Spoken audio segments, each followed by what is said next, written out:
Itinaas na ang parusa naman sa habang buhay na pagkakakulong at multa na 5 ulit ng halaga ng produkto para sa sinumang lalabag sa ipinatutupad na Anti-Agricultural Economic Sabotage Law. Ay kay BIR, Commissioner Romeo Lumagi Jr. Silalim ng nasabing batas, pangunahing tinututukan ng kanilang ahensya ay ang hoarding, monopolya at smuggling para sa mga produktong agrikultura, lalo na sa industriya ng tobako.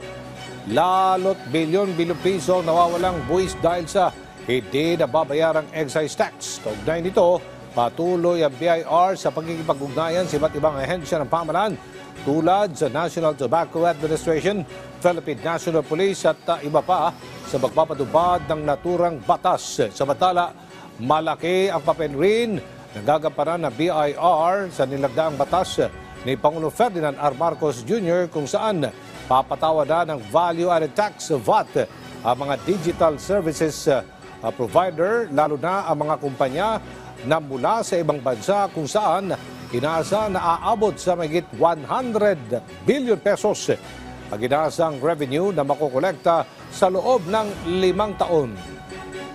Na mahalaga ito, no, kasi unang-una nile-level niya yung playing field dahil yung mga local digital service providers ay nagbabayad na ng VAT.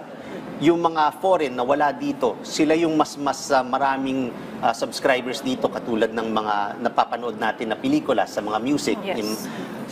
Ang estimate natin dyan na makokolekta ay mahigit 100 billion over the period of 5 years.